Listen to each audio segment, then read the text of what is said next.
Back to the Done Deal show. I'm joined by the brilliant Ben Jacobs. It's been too long, my friend. We sat and spoke football. How are you?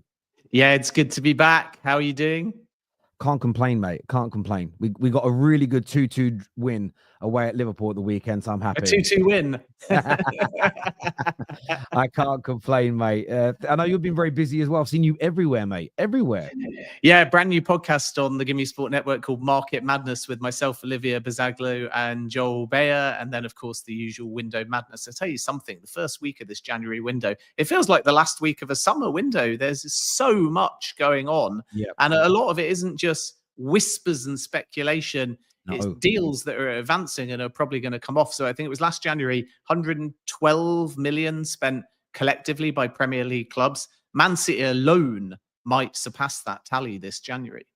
They very well could. And I have to say as well, before we get into those deals, viewers, hit the like button. Make sure you are subscribing. Join our notification group chat as well that you can see on the screen. But the jumper, Ben, the jumper is divine. The jumper is divine today. Yeah, I'm looking a little bit like a drumstick for those of you that used to go into the old sweet shops when they were only 10p. They probably still exist, but they're about £5 now. But yeah, a little bit like a drumstick. And hey, it's not quite a festive jumper, but I feel like I can get away with it because I'm up in Edinburgh at the moment and it is freezing. It's cold everywhere, mate. It's cold everywhere. I wanted to start today with my club, Man United, and the situation with Rashford and potential incomings at the football club. What's the latest with Marcus Rashford's exit? We know that AC Milan and Dortmund have had meetings or have opposed an interest. What's the latest, and do you think he'll leave this January? Yeah, I think it's more than meetings. The Rashford camp are on a little bit of a tour around Europe at the moment to effectively sound out suitors. And the good news for the Rashford camp is that Manchester United are open to some kind of loan, potentially with an option rather than an obligation. And that obviously means that there's a wider array of suitors that can potentially consider Rashford. There may even be a chance that Manchester United pay a substantial amount of the wages. So we're kind of in Raheem Sterling to Arsenal territory where it will be a loan, potentially without an obligation, unless the right suitor at the right valuation comes along, and maybe a 50-50 wage split. And on those terms, you think about the kind of suitors that might be prepared to take Rashford relatively gamble-free. So the Milan talks took place yesterday and were positive, but still relatively early stage. You got Dortmund. Juventus is going to be a big one, especially if Dusan Vlahovic leaves. They're in for Kolo Muani as well. And then although a Premier League move is less likely, just keep an eye on West Ham because they want to do big things to back Graham Potter. We know that they like Carney Chukwuemeka and Kiernan Dewsbury Hall. And from Rashford's point of view, he could end up having a Premier League option via West Ham. I don't think Spurs are going to come back in. Their focus is also on Kolo Muani. But West Ham out of the Premier League, potential suitors that have been touted are probably the most serious. And then there's some loose interest from Napoli as well. So this early in the January window, there's enough suitors around Rashford that the feeling remains he will exit in January. Yeah, it certainly feels that way. I mean, no Man United fan is buying I believe it's nonsense that he's sick and can't train. Personally, I don't believe it. It feels like he's on his way out. It feels like he's moving on. And look, I wish him all the best as and when he gets that move. In terms of Man United, there's other exits potentially as well. Casemiro, Christian Eriksen, Anthony. Do you feel that there could be more than Rashford leave this January? Yeah, I think Manchester United are focused on outgoings, and that's partially because to get incomings, they need some funds in, but it's also down to the fact that if you can do the bulk of the outgoings now, which is difficult in a January window, but should they succeed, then it calms everybody as far as the next PSR deadline is concerned and sets them up for a bigger summer. So it's quite ambitious in January to get everyone you need. And it's frustrating as a fan sometimes because you might look at the outgoings and think, we got to bring somebody in. And yet, if the right target isn't available in January, it can sometimes be more prudent to wait until the summer. But I think as far as the outgoings are concerned, Casemiro is one to watch. We saw some reports yesterday suggesting that the move to Saudi Arabia and Al Nassr is nearly done. That's not quite my understanding at this stage, but I am told that Saudi are serious about Casemiro. Many of the Saudi clubs, they don't have space within their rosters because you can only have 8 any age foreigners. But Al Nassr, Cristiano Ronaldo's side, do have a spot, and they're the club to watch. Right now, the club-to-club contact between Al Nassr and Manchester United has not been initiated. Saudi dealmakers, when John Murtough was still in charge, indicated the valuation of Casemiro was in the region of 30 million euros, which might not seem a lot given United paid 70 million. But if you take the wage off the book as well, that might be enough to get a deal done. But we're not there yet. But on the player side, Casemiro has been informed that there's an offer on the table for 650,000 a week, which would make him one of the top 5 best paid players in Saudi Arabia. So that's a possibility. I think if it isn't Saudi, it's difficult to see where he goes. Then naturally, there was a lot of hype and panic maybe from some Manchester United fans around Alejandro Garnacho and also Kobbie Mainoo. The Chelsea interest and respect for Mainoo is there, but the feeling is still the player wants to stay at Manchester United. Garnacho and Atletico Madrid, I've had played down to me. So I don't think these are going to be January sagas. We're more looking at Casemiro, potentially Antony, as you've already alluded to, Rashford, Lindelof is another one to watch as well. And then Bayender might be somebody that Manchester United just try and keep until the end of the season. But what's clear is that in January, there is some consideration about what a number 2 goalkeeper might look like. It's just whether or not they're able to facilitate an exit now for a goalkeeper that wants more game time, and whether the right target is available in January. So there's other more priority outgoings and positions. But in 2025, I do expect a bit of goalkeeper movement for Manchester United as well. Yeah, that makes a great deal of sense there. And I think, you know, we've had this conversation many times. The Terrace community doesn't need this reiterating too much, but it's the salaries really that I think will help Man United more so than transfer fees in terms of bringing people in. I was looking today, if Eriksen and Cass were to leave, that's nearly £500,000 a week back in wages. If you throw Rashford into that as well, you're talking around about 800 to 850,000 pound a week in wages. It depends how much is being paid by the clubs that would loan him. But that could lead to some signings for Man United. And we've seen links to Mendes, Victor Gyökeres, the other day to Kolo Muani. Who do you think United are most serious about in January? And could there be some incomings to help aid the sort of rebuild of this squad and team for Ruben Amorim? Say the pronunciation again of Victor Gyökeres, because I thought that was brilliant. Victor Gyökeres. Is that there wrong? We go. Lovely. No, it's brilliant. I just like how you put a bit of accent behind it. Wow, Funnily nice. I was speaking to somebody from the Congo, and because that's the heritage of Randall Kolo Muani, I was told you're supposed to roll the R in Randall. So it's actually Randall Kolo Muani. That's the player's preferred pronunciation of it. Just as a tiny little aside to drop a knowledge bomb on player pronunciations. But yeah, look, I think the thing you made about the wages is offset if they bring in some of the players that you mentioned. So that is a consideration that Manchester United have to consider, that yes, getting the wages off the books sounds like a very sensible approach. But then if you're going to sign a Gyökeres or a Muani or an Osimhen, all of these players are effectively coming in and asking for a very high wage, perhaps not 300k or more, but certainly in excess of 200k. So you're not saving as much on your wage bill. More important, if they can bring in a fee, is the fact that that fee can be put on the annual books. And then after this PSR cycle, we might find the financial rules change. And if they do so, then clubs will have a little bit more leeway if the domestic financial rules align more with UEFA's squad cost control measures. So clubs are trying to outlive and outlast PSR, and getting a big sale that you can put on your annual books is arguably the most important thing. And then if you cancel that out with an equivalent fee of an incoming, because you can amortize that for book purposes, it's actually very beneficial. So people will say, if we haven't got any money and we sell Rashford for 40 million, how could we buy Victor Osimhen for 60 million? But that 40 million can go straight on your annual accounts and get you through the PSR era.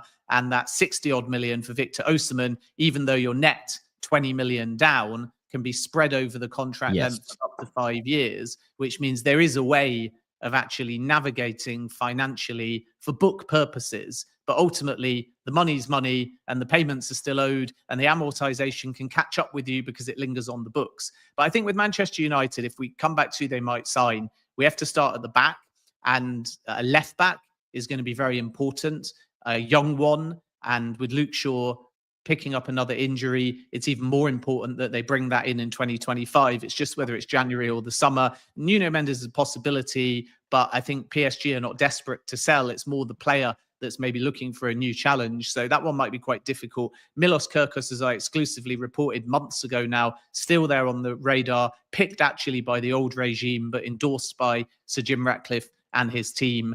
And Milos Kerkes has got a new agent now, so it's relatively certain that they're trying to plan a move for 2025. If anything's to be done in January, I'd say it's going to take 40, 45 million. Some are more likely, but Bournemouth basically want back double what they paid. So those two could be ones to watch. If Lindelof leaves, they've extended the Maguire contract by a year, but another centre-back could still be a possibility, even though, of course, they spent big on centre-backs over the summer.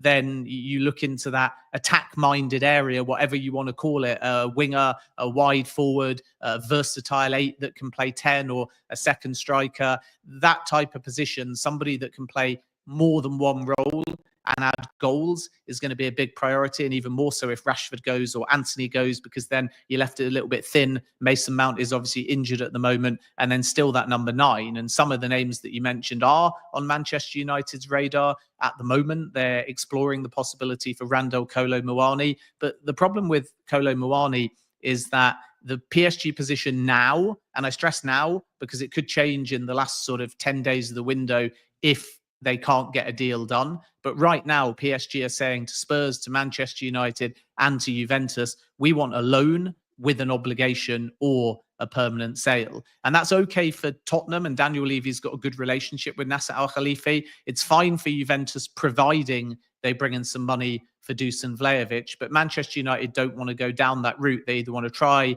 before they buy, or they cannot financially yet anyway commit to the obligation. So that gives Spurs and Juventus a slight advantage as far as Kolo Muani is concerned. Which makes a lot of sense. I've felt the whole... Listen, I feel like United are always going to... Since Sir Jim came in, we've always pleaded a little bit more poverty than we maybe have. We saw it in the summer with £50 million we could spend.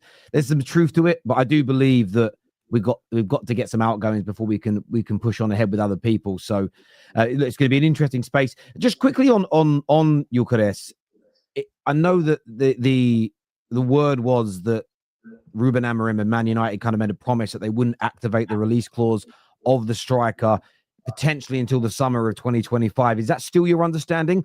Or due to Man United sitting in 14th, struggling for wins, could they change their minds on that? Yeah, it was never my understanding. You don't make promises like that. The release clause is the release clause. The release clause is a legal contractual promise between all parties that if it's triggered, the player has the opportunity to leave. So there was never a Ruben Amorim says to Sporting, I won't raid you in January. And you also have to understand that the sporting director, which thankfully I won't have to say for too long in this context because it's a bit of a tongue twister, but Hugo Viana is off to Manchester City anyway. So any relationship between Viana and Amorim effectively ended professionally in terms of making promises or saying that you won't raid your former club when it was apparent that Viana's on the way out and Amorim's left. And as long as that release clause is there, you have to accept as Sporting that if somebody wants to match it now, then the player may decide to leave. But the key thing to understand about the release clause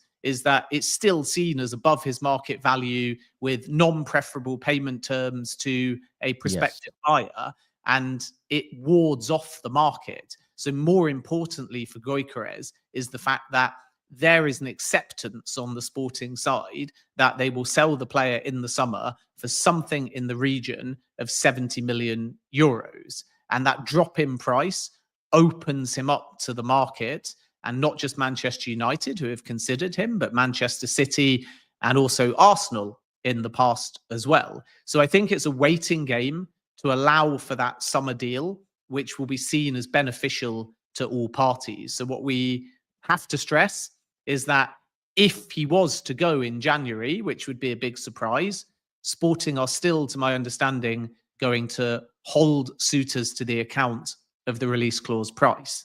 And from Manchester United's point of view, there's no promises. There's nothing in place that says they won't raid their former club. It's just the fact that that number is far too high for Manchester United to even entertain the possibility in January. Yeah, that makes a lot of sense. I always felt that kind of promise that was laid out, it'd be a silly one to make because you never know the circumstances. You know, if for instance, touching wood, it doesn't happen. Even if we were doing well, if Xerxes and Rasmus both picked up long-term injuries and we needed a striker and Gyökeres is a target, you'd never make that promise because it would tie you up in knots. And yeah, no, I agree. It sounds that what you said sounds far more normal within football. Absolutely. Viewers, make sure you hit the like button and make sure you are subscribing. Any questions you've got for Ben, feel free to send them in. We'll get up as many as we can. Moving slightly on from Manchester United, but talking about Chelsea at the same time. Big links in the last few days to Mainoo to Chelsea. And we saw one that came through last night that said potentially they could move this month. Yeah, I'm not so sure about that. I think Chelsea's priority is in other areas at the moment. Although Romeo Lavia is injured, you still have a situation where Andre Santos is going to return in the long run from Santos, and he's doing very well. And then when Lavia's fit, you got Moises Caicedo, Enzo Fernandez, Leslie Okwuchukwu is also to come back on loan as well from Southampton, where he's not been playing that much. So come the summer, they're going to have a lot of midfielders. And if you're Mainoo and Chelsea, you have to think about whether that's a priority position, because what they won't want is another Conor Gallagher type situation where they have a top player that loves Chelsea and there's not room for him. And I think there's such a high ceiling for all of those Chelsea midfielders when fit, that you could make an argument that if Mainoo joined, he wouldn't necessarily go straight into that Chelsea starting 11. So I think we've got an element of games going on. I can certainly confirm that Chelsea like Mainoo, but what I can't confirm is that they're intent or active at the moment to try and sign him right now. And at the same time, you've got the player who wants to give preference to staying at Manchester United. And there's been some, perhaps frustration is a fair word, from the Mainoo camp that the prioritization at Manchester United has been given towards the Ahmad renewal. And the expectation, by the way, is that Ahmad signs today formally for his contract extension, and then Mainoo will be next. So I think what will likely happen is that the Chelsea interest will be there. Nothing will happen from Chelsea in January, but the Mainoo camp will be able to leverage that to escalate a new contract at Manchester United. And the player's not agitating to leave. He wants to stay. He wants to sign a new deal. I think Chelsea probably know that deep down as well. So it would be a huge surprise if Mainoo leaves Manchester United for Chelsea or anywhere else this month. Yeah, I agree. I feel there is a little bit of gamesmanship going on here from multiple parties, and there's always reasons for that. But yeah, I'm not particular. I'm personally not that concerned that he'll leave, but I know that was a story that was trending over the last few days, and people wanted some kind of updates surrounding that. Are Chelsea looking to do anything else this month, as far as you're aware? Yeah, Chelsea are looking to do a lot this month. They are focusing on a flurry of outgoings. Of course, you have Carney Chukwuemeka and Ben Chilwell, that are the two major ones that they need to resolve for slightly different circumstances. Chilwell getting the wage off the book, or at least getting him out on loan and having some minutes. And that was the intent in the summer as well. Chukwuemeka, a bit unlucky really, because he is very highly rated, but he's in that very fluid position where he's competing against Cole Palmer, João Felix, possibly Christopher Nkunku, Kiernan Dewsbury-Hall if he stays. So I think Chelsea would be looking ideally for a permanent solution there. But if somebody wants Chukwuemeka on a permanent deal, they're going to have to either meet the £40 million release clause or match it. And that's difficult for some of the Italian clubs in particular that have been looking. Chelsea may cede if they don't find a solution, and a loan with option or obligation is not entirely out of the question. And that's where West Ham are one to watch. And I'd also keep an eye on West Ham for Kiernan Dewsbury-Hall as well. Now, Kiernan Dewsbury-Hall is a surprising one because he obviously only joined over the summer for 30 million. He played under Enzo Maresca at Leicester. He's liked by his teammates. He's known by the manager. But again, he falls into that same number 8 position where Cole Palmer, Joao Felix, all the players I mentioned a moment ago are dominating. And his minutes are going to be numbered. And the player ultimately wants to play more football. So I think Chelsea will be very understanding of the Kiernan Dewsbury-Hall situation if the right opportunity presents itself. I'd keep an eye on West Ham, possibly Fulham. And remember, Brighton wanted the player over the summer. So we'll have to wait and see whether they rekindle their interest. You've got Harvey Vale, who has European interest, and also Sunderland chasing him. His contract expires in the summer. So January is a good opportunity for Chelsea to get a nominal fee for Harvey Vale and get him out the door. And then we hear a lot about various other names like Christopher Nkunku. Yes, there is a possibility that Nkunku could leave, but only if the player really pushes for the move. And Axel Disasi might be another one that Chelsea are open to offers for, especially if they bring in a defensive reinforcement. Then incomings for Chelsea, I think we're looking at a defender, a centre-back that perhaps can play right-back as well, which is where the logic of recalling Trevor Chalobah comes from. You got Mark Gay, and Chelsea are interested in re-signing him. They're exploring that possibility actively now. But they're not going to pay 70 million or close, which was the number quoted to Newcastle over the summer. My understanding is that Chelsea's valuation of Mark Gay is south of 50 million. So that's probably not enough to get a deal done in January, but we'll have to wait and see, because this might be the last opportunity that Palace can really get serious money for Gay, because he's only got 18 months left of his deal. You've got Ousmane Diomande at Sporting, who Chelsea like, not possible in January. But remember, they've brought back Aaron Anselmino from a loan spell at Boca. So if he acclimatizes and doesn't go out on loan, and it is an if, Wesley Fofana returns a bit sooner than Enzo Maresca hinted, maybe Chelsea wait for that centre-back reinforcement and move instead in the summer. But I expect them to be quite active in the final 3 weeks of the window. And then, again, we have this situation, not for the same reasons as Manchester United, which are financial, but for squad purposes and balance. If someone goes out, Chelsea become more likely to bring in. So if Nkunku leaves, then they escalate that need to find an attacker. And we know that they really like and are serious about Liam Delap.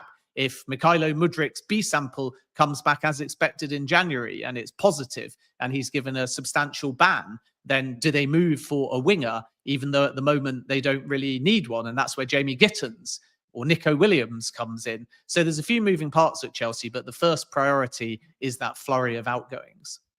Which makes a lot of sense, as you say. Different reasoning for United, but essentially the same outcome needed, players to move on. You mentioned Delap there, and everybody's raving about him. He's had a fantastic season so far in the Premier League at Ipswich. Is that a real serious option for Chelsea? And who else is looking at potentially moving for the young striker this January? Yeah, naturally, a lot of people are looking at Delap. I think the player's preference is to stay in the Premier League. Ipswich don't want to sell mid-season, so maybe more of a summer saga. Chelsea are the most serious of the suitors at the moment, and the feeling I hear from sources and within the wider industry is that it's very likely that they will make a summer approach for Delap. Maresca and a series of Chelsea's recruitment team know Delap very well, and he's exactly the kind of profile they're looking for. It's not to say that he would immediately supplant somebody like Nicholas Jackson. There's big faith in the Chelsea striker at the moment, but the feeling remains that they're one short with a number 9, whether that's a starting number 9 competition for Nicholas Jackson or somebody a bit more fluid that can play alongside Jackson or behind. But what stands out to Chelsea about Delap is not just his high ceiling, but the way that he holds up the ball, the fact that he can play a little bit deeper, his coolness, his fluidity in taking to the Premier League, in moving off the ball, in dealing with pressure. Like you look at the 2 penalties that he scored against Fulham and Chelsea, he's exactly the kind of player that would fit within Chelsea's system. So definitely one to watch for Chelsea, very possibly one to watch for Manchester United as well. Newcastle are a slightly newer suitor, that are looking for another striker. But obviously, if Alexander Isak stays, then Delap may be put off by that move because it's likely that he'd be playing second fiddle in his favoured position. And then we should just point out that in theory, Manchester City have both buyback and matching rights as well. But I'm not hearing any indication yet that they're considering entering that race, and probably even less so if they end up in this window signing Omar Marmoush to help support Erling Haaland. Yes, and that looks like a deal that's progressing very, very quickly. Omar Marmoush to Chelsea, to Man City, sorry, along with a number of other deals. They look like, I mean, there's a comment earlier on from Maradon who said he doesn't expect much activity this month, but just at City alone, it looks like there's going to be at least 3 signings. Yeah, I mean, I think what we can say is that 112 million from last January will be surpassed by probably City alone. So if we take City in a little bit of detail, Omar Marmoush, as I've said, and again, let's make it clear, we're recording in the morning on the 9th of January because people in this window fail to appreciate how fast things can move. But right now, there's no offer to Frankfurt. And despite reports in Egypt that it's already a done deal, that has jumped the gun slightly. There's not me being pessimistic about it, but if you want the actual timeline, whether he joins or not, the reality is that work is being done on the player side to try and reach a full agreement. And Man City are confident that that will be done and they will get buy-in from Marmoush to move immediately. Frankfurt have now been informed that Man City are going to make a bid, but there are no club-to-club negotiations at the time of recording. Let's see in the next hour or afternoon or days if that changes. And then it's all about price, because crucial to this story is Omar Marmoush does not have, as I reported last week, a release clause. So Man City have to find a way of convincing Frankfurt to sell now, even though Marmoush's goals may be the difference between them qualifying for the Champions League or not. And that means the price is going to go up. And as you can see, and it is correct to my understanding from the comment that you just put up there a moment ago, Frankfurt may ask for as much as 65 or 70 million pounds. And Man City are prepared to pay at the moment about 45, 50.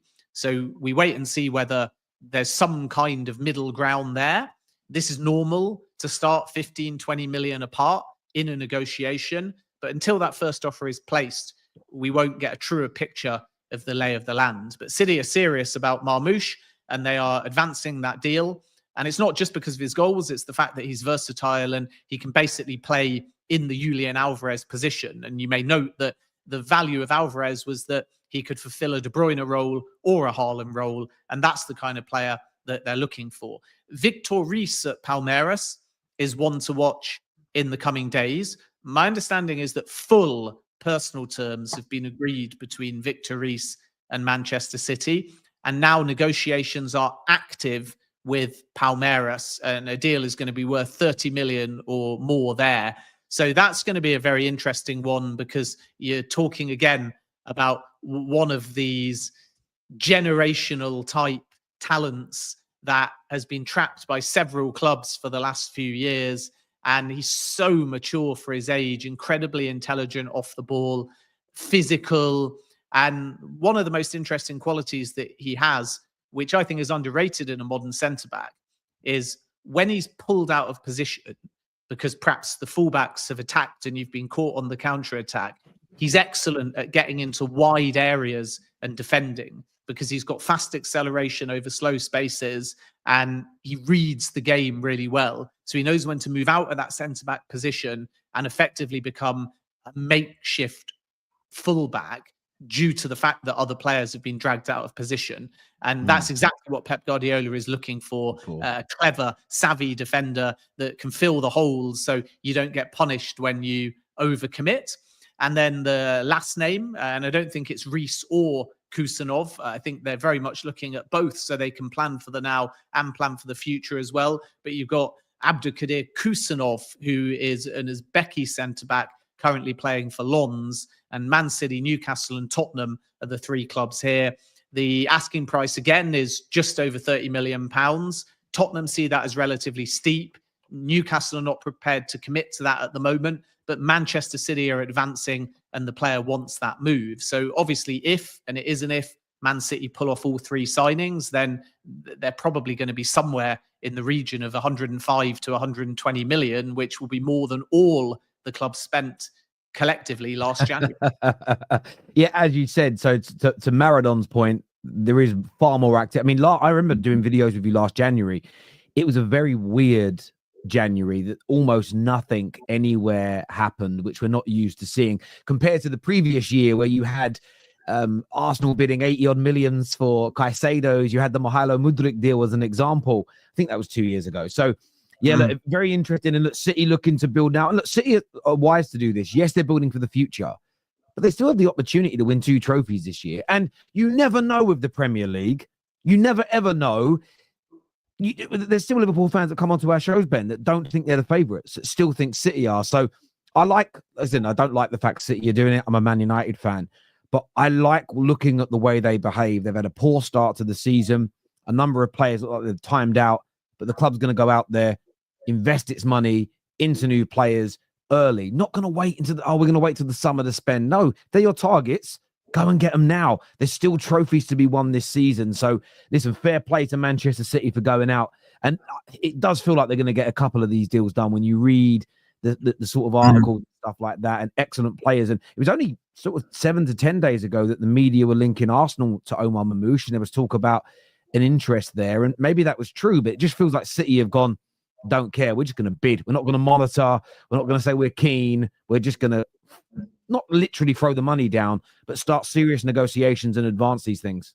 Yeah, and they had to because they'd lost Julian Alvarez. They'd brought in a lot of money for him and they hadn't replaced him. So it's kind of normal, given the season that they've had so far and then the injury to Rodri, that they would have to be very aggressive in the market. The irony is that if you look at the position, centre-back and a versatile attacker, you can make an argument in 2025, whether January or the summer, that there's more urgent priorities in terms of Kyle Walker could leave the club. So do you need more fullback cover and somebody maybe that can play on both sides? A central midfielder is the most urgent priority for Manchester City. And then you have the kind of Ederson Ortega conundrum, because if Ederson leaves, do you buy a number 1 or do you promote Ortega? If Ederson stays, does Ortega want to go for more game time? So goalkeepers in summer 2025 is another thing that Manchester City are going to have to resolve internally or plan for as well. And I can see a lot of people are asking about the midfield situation in January. My sense with Man City and midfielders is if they can find the right name now, they'll move. But a lot of their targets, they have a low confidence that they are going to be for sale. So we obviously are aware and have been for quite some time that Man City won't move for Bruno Gyökeres in January, but retain an interest in him potentially for the summer. But Newcastle are flying at the moment. So if they get Champions League football, that's a tough deal to be done. Adam Wharton is on the list as well, as far as Man City are concerned. And again, probably more likely to be the summer than now. You've got Ederson at Atlanta. At a push, January could be a possibility, but there really isn't a huge desire for Atlanta to lose anyone. It's very similar to Frankfurt and Marmoush in the sense that they're flying, they're in contention to win Serie A. So the likes of Ederson and Ademola Lookman, who's been linked with Al Ahly in Saudi Arabia, not players that they really want to desperately let go in January, even if an astronomical offer is tabled. So City are not going to panic buy a midfielder unless they feel that the right name becomes available. And then obviously Martin Zubimendo is the other one that's high on the list of possibilities for Man City, and even still Liverpool as well, because after not getting Zubimendo in the summer, Liverpool didn't go out and get another number 6. So now we have a situation where if Zubimendo changes his mind in January or the summer, I would expect both Man City and Liverpool to be in that conversation.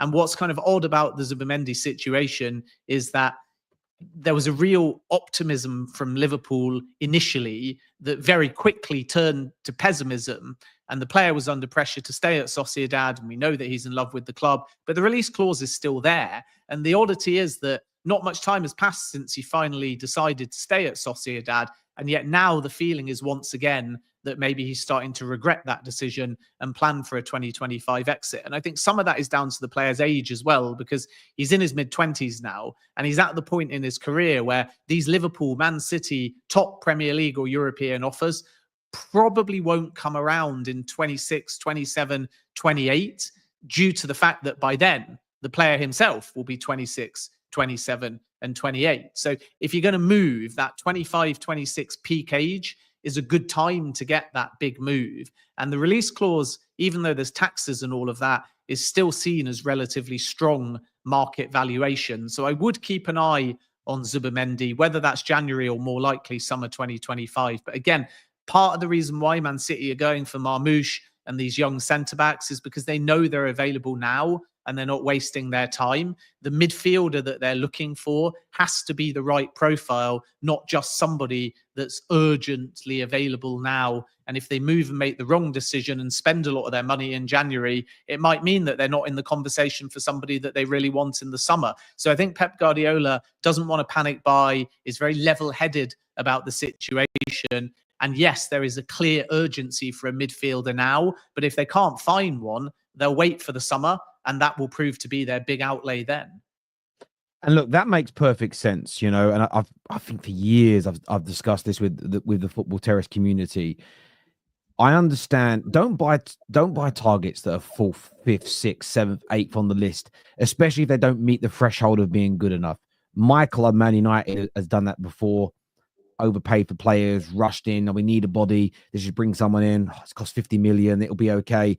And they haven't been good enough. And I think that as much as it's great to praise City for the way they've acted with Marmoush and Reis, if you've got 2 or 3 midfielders that you genuinely see as top class and much better than what you've got, if everybody that's below them in sort of the shortlist are nowhere near their level, there is no point wasting 30, 40 million pounds on them, because in the long term, that cheap move is then going to become quite expensive for you. So I think you have to be balanced. And I know that people say just spend. There's overspending and then there's overspending. And what you don't want to be doing is dropping too much money on these players and going way above and beyond. As you mentioned, you know, Atalanta, I doubt they're going to let anybody go unless it's stupid money, because they're in contention to win their first ever Serie A. You've got Newcastle that are flying right now. You know, they're probably going to make it into a Carabao Cup final.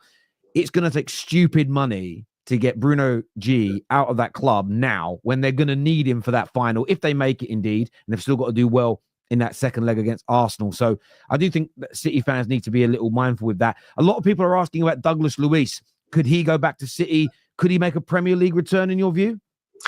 Yeah, I think if the right offer comes around, it's a possibility, which is a little bit of a surprise because, again, that move to Juventus only took place over the summer. More likely, clubs are looking at a loan. The strongest link in the last sort of 24 hours was actually made with Nottingham Forest, but I've had that downplayed at this stage by Forest sources. A return to Villa is also seen as unlikely as well. So Premier League moves, I think at this stage, it's a bit premature to be overly connecting clubs with Douglas Luiz. However, the player hasn't necessarily settled in the way that he had hoped, and therefore a loan, potentially straight loan or with an option, could become a possibility. I've not heard much on Douglas Luiz and Man City at this stage. I've also not heard too much about the permanence of a deal in terms of Juventus wanting to cash in at this stage. So I think suitors are inquiring because they feel like the player is maybe a little bit unsettled. And Manchester United, by the way, are one of the teams that also asks for the conditions around Douglas Luiz, but it's not come to anything more than that at this stage. So it's a wait and see type thing. It wouldn't surprise me if we see some movement, but at this stage, I'm not aware that anything is close.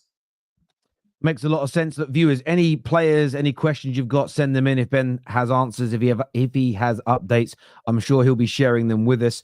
One of the questions that's come in regarding Chelsea a little bit earlier, and I suppose a number of teams have been linked to him as well. Victor Osimhen, Victor Gyökeres we know about, but the other Victor that a lot of people want, been linked to Chelsea and Arsenal and Man United so far this January window. Any sort of advancement in him potentially coming to the EPL? Not at the moment, no. So my understanding is that Chelsea have ruled out a move for Victor Osimhen in January. The summer may be a different possibility for them, but Osimhen's position hasn't changed. So the first thing to say is he's quite happy at Galatasaray and prepared to see out a full season. The second thing to add is that come the summer, the release clause, and now in fact as well, is 75 million euros instead of in excess of 120 million euros. So that makes him a little bit more marketable as far as the outlay is concerned, but you've still got the sign-on fee. And in addition to that, you've got to be able to pay the wage, which is in excess of 250,000. And it'd be very easy to think, wouldn't it, that Chelsea came calling last summer and they said to Osimhen, we want a loan with an option and you've got to fit into our wage structure. And Osimhen said no. And then Al Ahly came calling and subsequently signed Ivan Toney, of course. And they said, we'll pay you some astronomical amount of money and we want you to move to Saudi Arabia. And Osimhen said, I'll think about it. And eventually he actually gave them a green light. But the central deal makers and Al Ahly chose to move for Toney instead. So he got left in limbo, right? And then suddenly, and a little bit ironically, Osimhen says, well, okay, I am prepared. Now the European windows, or most of them, have shut, to go to Turkey on a temporary deal and to not have a pay hike and to not have my sign-on fee and to leave myself with a little bit of uncertainty and to resolve my future in 2025. So you would think, therefore, that if Chelsea re-come calling for Osimhen in January or the summer, that Victor Osimhen might say, well, you know what? That offer that you made that didn't commit long-term, but gave us a possibility to work together in the short term on your wage structure might be beneficial because I get to play in the Premier League and then we'll see what happens. You would assume naturally that he's learned his lesson and that he's prepared to engage with Chelsea on their terms. But that's not my understanding. So Osimhen right now, despite joining Galatasaray temporarily, still only wants permanent, still only wants his 250,000 a week and is not prepared to make his next move to anyone that's going to turn around and say, do 6 months and then we'll see. And therefore, January is very difficult for any suitor due to the fact that Osimhen's position with Chelsea, with anybody, is exactly the same as it was over the summer, even though it ended up running him into a little bit of trouble. And I think part of the reason for that is also down to Napoli as well. So we shouldn't only pin the failure to move permanently over the summer on Osimhen. We should point out what happened with the Saudi deal makers as well. And before they signed Ivan Toney, they'd already agreed it with Brentford and they had Toney waiting. And as I'd exclusively reported at the time, Toney had agreed terms and the Saudi deal makers had agreed a fee. And Toney was waiting for over a week, which is why he was being left out of the matchday squads to make sure that he wasn't injured, because Brentford considered him sold. And then the Saudi deal makers suddenly realized there was a chance to fly over and negotiate with Victor Osimhen. And it was all agreed originally. And then it broke that Toney was being lined up.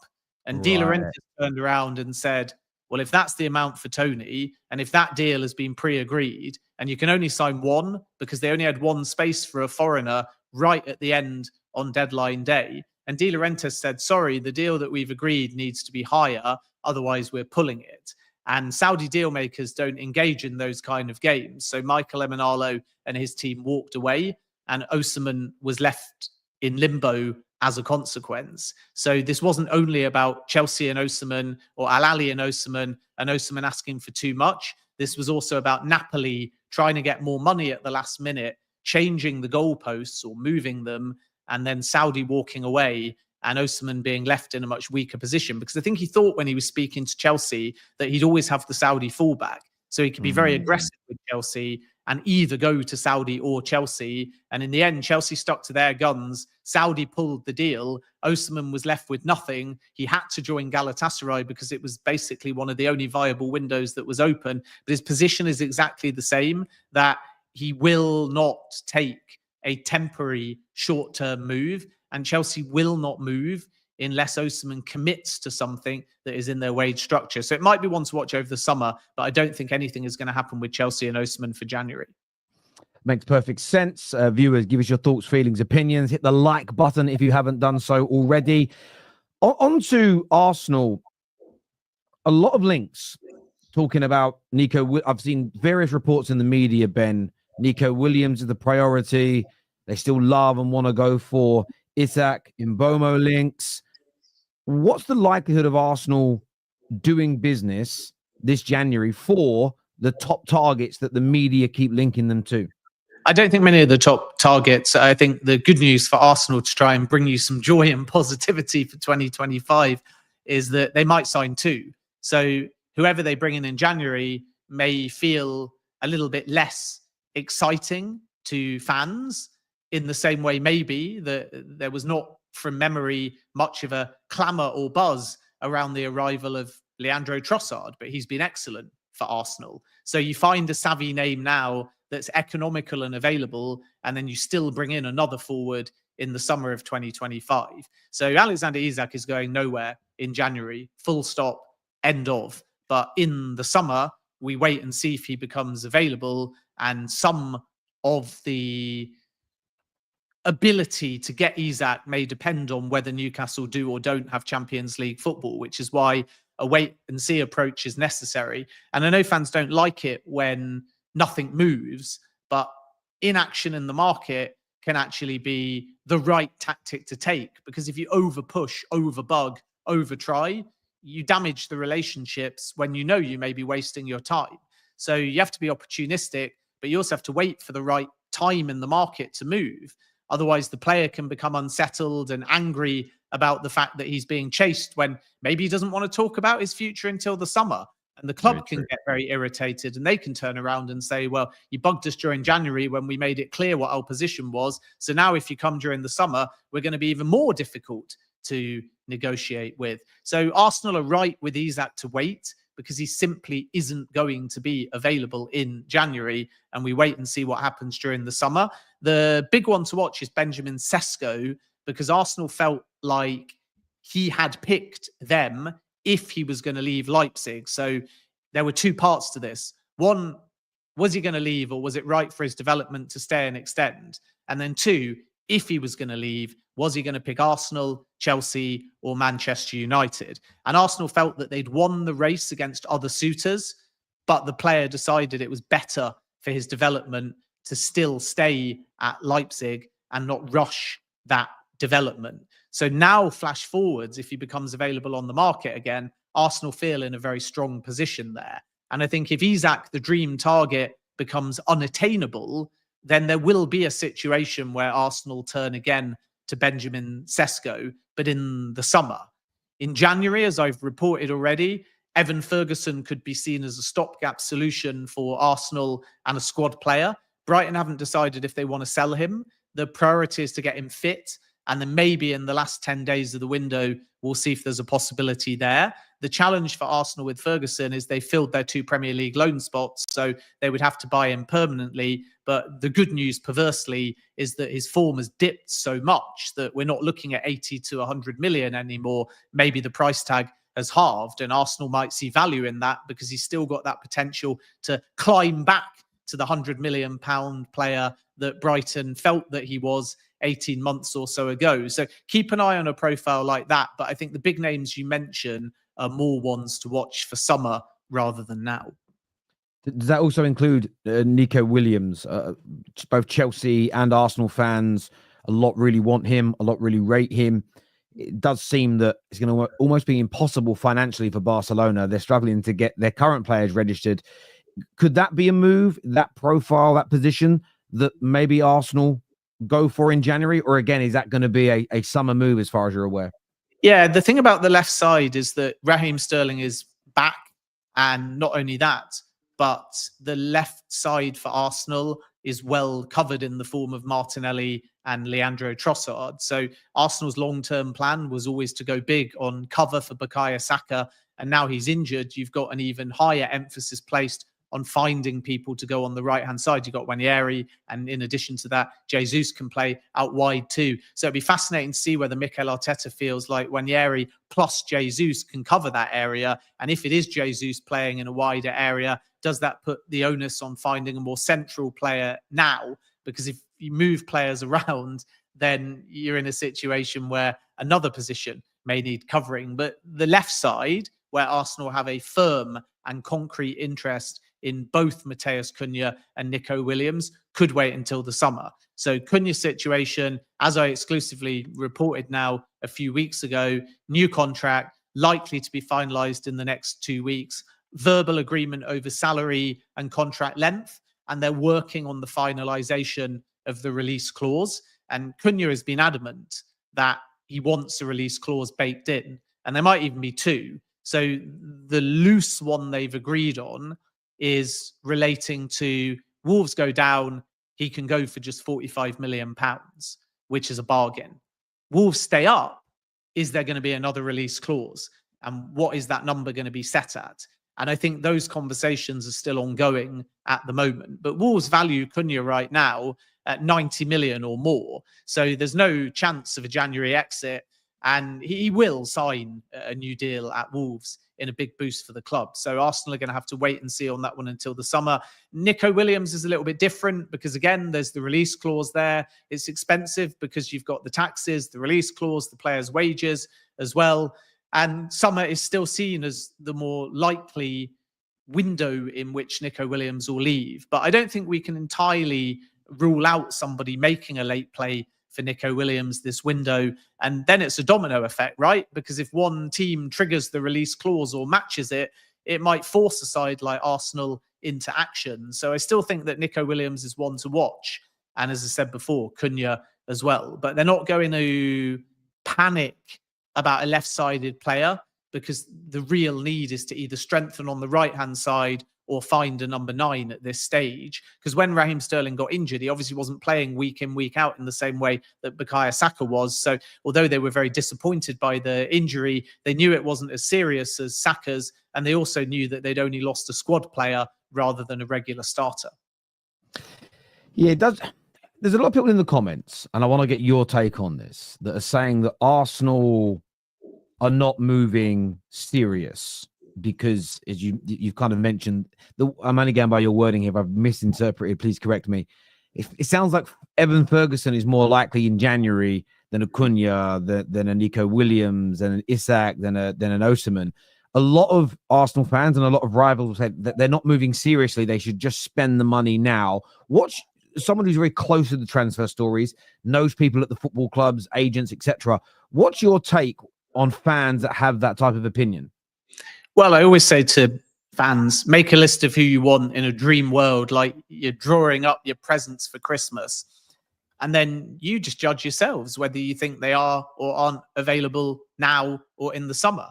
And you have to be patient in the market sometimes, right? So if you take the window away and just make a list of your dream 5 Arsenal targets, you probably find that 4 or 5 of them are only available in the summer. And it's funny because when I cover a January window, I spend so much of my time saying, players probably not available in January. Players going to be difficult to sign in January. Players going to be very expensive in January. A summer move is more likely, etc. And you sound like a broken record, but I reiterate once again that January is traditionally a quiet window. January is traditionally a seller's market, and the buyer only really starts to gain an advantage in the final week or 10 days of the window, when the odd player out there that is available on the market maybe hasn't gone, and the selling club starts to sweat. So if you're Arsenal and you're planning collectively for 3 or 4 signings in 2025, and you know that your Seskos, your Isaks, your Cunhas, your Williams are all going to cost in excess of 50 million quid, you have to think about, is there anyone in January I want to spend 30 to 70 million on that might be at the expense of getting a summer signing? Because that budget has to be collective. And this is why Arsenal are sensitive about the situation, because they know that if they're not sensible in January, and if they don't think about their finances and their signings collectively, not individually, they might bring in somebody now that is the wrong choice and put themselves out of a particular player for the summer. Now, I know when I spell it out like that, it sounds like Arsenal's finances are precarious enough that they can't buy one now that's big and one in the summer. And that's not what I'm saying. And there could be outgoings as well.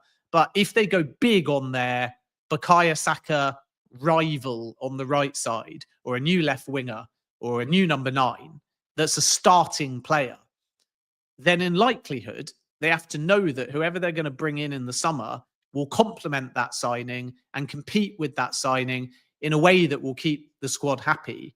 And that's where a stopgap in January that's a bit younger, a little bit less proven, and adds that depth in the hope that Gabriel Jesus keeps on scoring, Kai Havertz can lead the line, Saka can come back, Sterling's already back.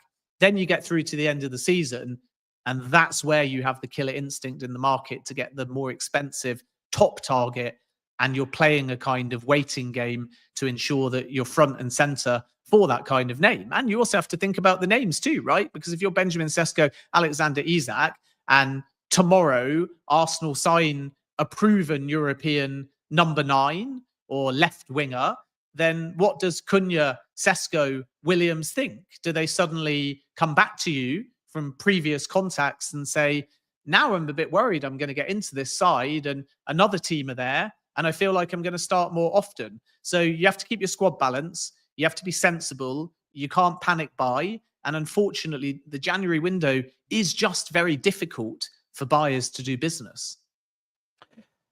A super chat here, Ben, that says, are Arsenal in? I'm going to butcher the pronunciations, but Alex Baena and Alberto Marrero. I'm not too sure. I know they're both attacking midfield players. Have you heard any links for Arsenal to these two at all?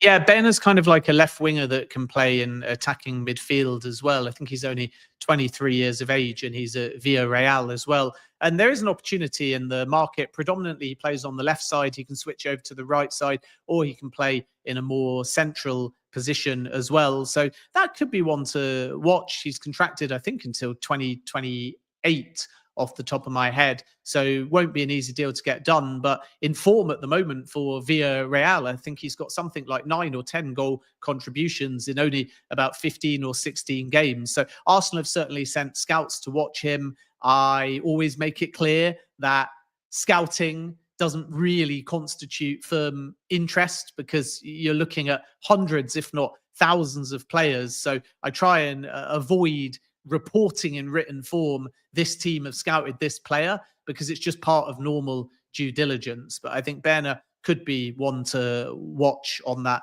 left-hand side because he's the right kind of age profile and could be somebody that Arsenal choose to progress what is a very formative and basic interest in. But whether or not that happens in January remains to be seen.